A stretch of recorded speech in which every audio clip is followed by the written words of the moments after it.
Hello everyone. मैं अजय गुप्ता आज फिर से आपके सामने आ गया हूँ एक नई वीडियो लेके, जिसमें कि हम बात कर रहे हैं इन्वेस्टमेंट्स के बारे में। मैंने आपको पिछली क्लासेस में बताया है कि टैली ARP9 में आप बेसिक अकाउंटिंग कैसे कर सकते हैं। हमारे इंडिया में बिजनेस तो सबको करना होता है, लेकिन बिजनेस करने के बाद उससे जो प्रॉफिट कमाते हैं उसको किस तरह से इन्वेस्ट करा जाए और उससे और पैसा बनाया जाए, ये लोग नहीं समझ पाते। तो मेरे पास कई सारे रिव्यूज़ आए, कई सारे सजेशंस आए कि प्लीज़ आप इस चीज़ पे वीडियो बनाइए और हमें हेल्प कीजिए।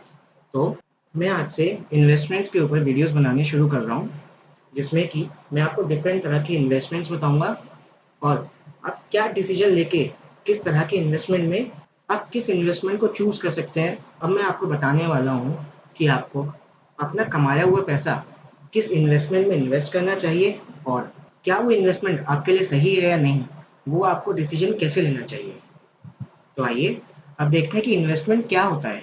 N investment is an asset or item acquired with the goal of generating income or appreciation. इसका मतलब क्या हुआ? एक इन्वेस्टमेंट एक असेट होता है, यानी कि जब भी हम किसी में पैसा लगाते हैं, हम किसी चीज़ में इन्वेस्ट करते हैं, तो वो हमारे लिए एक असेट बन जाता है। या हम कोई आइटम परचेज करते हैं जिसका हमारा गोल होता है, हमारा मोटिव होता है उससे इनकम जनरेट करना या उसका वैल्यू बढ़ना।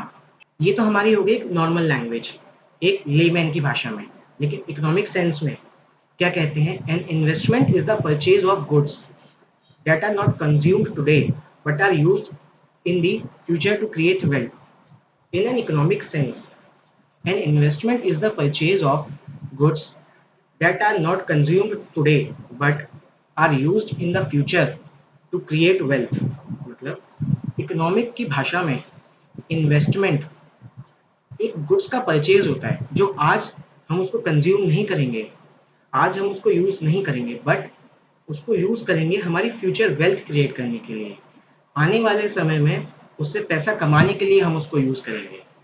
वहीं फाइनेंस की भाषा में उसे कहते हैं N investment is a monetary asset purchased with the idea that the asset will provide income in the future or will later be sold at a higher price for a profit.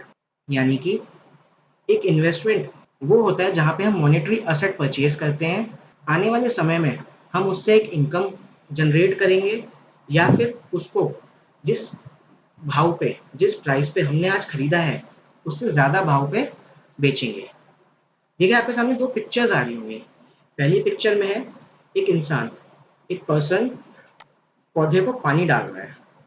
मतलब जिस तरह से एक पौधा, छोटा सा पौधा बहुत बड़ा हो जाता है, वो किस तरह बड़ा होता है? पानी दे दे के, खाद लगा लगा के उसमें। उसी तरह एक छोटा सा इन्वेस्टमेंट में आप अगर थोड़ा थोड़ा पैसा धीरे धीरे करके इन्वेस्ट करेंगे तो एक बहुत बड़ा अमाउंट बन जाएगा और जो कि आपको फ्यूचर में बहुत ज़्यादा यूजफुल होगा। वहीं दूसरी पिक्चर में आप देखिए इन्वेस्टमेंट्स कहाँ से शुरू हुई थी और धीरे धीरे वो किधर कितनी बढ़ गई। तो इन्वेस्टमेंट का मतलब ही होता है पैसे को बढ़ाना, ठीक है। लेकिन जब भी हम बात करते हैं इन्वेस्टमेंट की, तो उसके साथ एक चीज़ जुड़ी होती है जिसको हम कहते हैं रिस्क। रिस्क क्या है? In finance, risk refers to the degree of uncertainty and or potential financial loss inherent in an investment decision। यानी कि एक ऐसा डिसीजन, एक डिग्री ऑफ अनसर्टेनिटी जिसका हमें पता नहीं है, जो कि आने वाले समय में हमें एक पोटेंशियल लॉस दे सकती है हमारे पैसे को लेके, यानी कि हमारी वैल्यू कम कर सकती है उस एसेट की। ये चीज़ आपको समझ में आई? जिस तरह से हर एक चीज़ का पॉजिटिव पॉइंट भी होता है और नेगेटिव पॉइंट भी होता है। इन्वेस्टमेंट्स के केस में पॉजिटिव पॉइंट ये होता है कि हमारा इन्वेस्टमेंट ज़्यादा से ज़्यादा पैसा बनाता है, लेकिन उसके साथ एक रिस्क भी जुड़ा होता है। रिस्क क्या जुड़ा होता है कि जो हमने पैसा लगाया है, क्या वो कहीं डूब तो नहीं जाएगा? इसलिए हमेशा रिस्क को हम एनालाइज करके चलते हैं कि कितना रिस्क हम बियर कर सकते हैं, कितना रिस्क हम उठा सकते हैं। उतने ही रिस्क तक हम एक इन्वेस्टमेंट करते हैं जितनी हमारी कैपेबिलिटी होती है, हमें उतना रिस्क ही बियर करना चाहिए, यानी कि ठीक है। आगे देखते हैं अब हमें क्या करना होगा इन्वेस्टमेंट में और रिस्क में बैलेंस बनाना बनाना पड़ेगा। देखिए इस पिक्चर में आपको दिख रहा होगा कि नीचे इन्वेस्टमेंट है और उसके ऊपर एक पर्सन चल रहा है, मतलब इन्वेस्टमेंट बढ़ा रहा है वो अपनी धीरे-धीरे, लेकिन उसके दोनों तरफ रिस्क भी है, उसके दोनों तरफ रिस्क भी है। यानी कि जिस-जिस तरह इन्वेस्टमेंट बढ़ेगी, उसी के साथ-साथ रिस्क भी बढ़ेगा।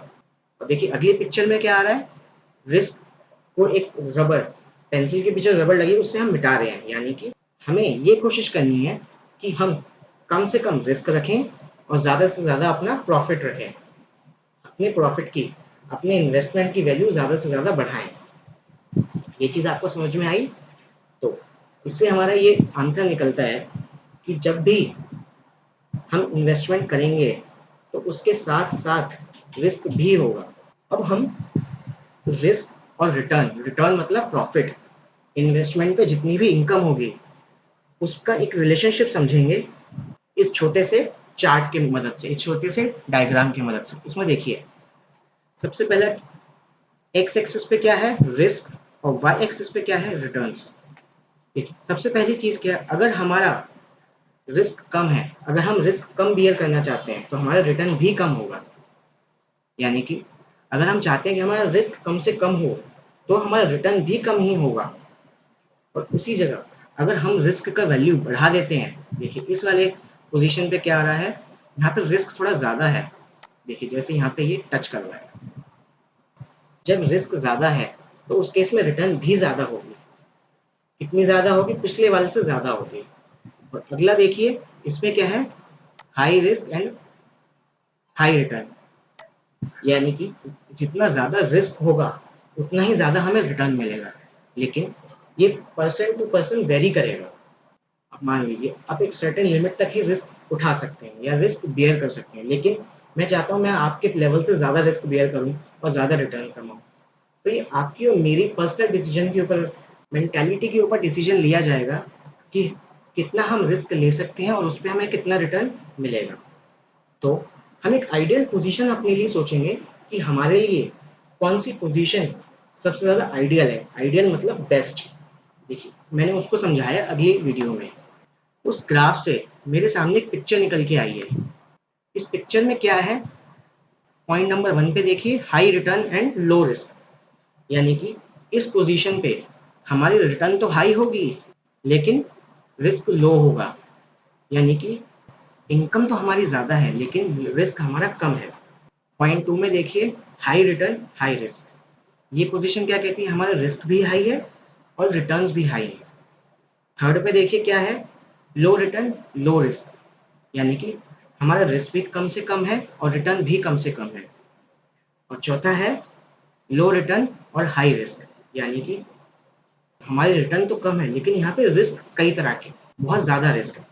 तो हमारे लिए इसमें आइडियल पोजीशन कौन सी होती है, number 1, high return and low risk. ये डिसीजन आपको लेना है कि आप क्या चाहते हैं, किस तरह से इन्वेस्टमेंट करना चाहते हैं। ये आप लोग समझ गए। तो आइए अब हम अपनी वीडियो को यहीं पे ख़त्म करते हैं और मैं उम्मीद करता हूँ कि मेरी इस वीडियो में आपको समझ में आया होगा कि हम इन्वेस्टमेंट के साथ-साथ रिस्क को कैसे एनालाइज़ करेंगे। तो आने वाली क्लासेस में हम इसी के ऊपर बात करेंगे कि हमारे कितने तरह के इन्वेस्टमेंट्स होते हैं और उसका रिस्क किस तरह का होता है। ये चीज़ आपको सबको समझ में आ गई। मिलते हैं अगली क्लास में। Thank you so much and please be safe. Thank you.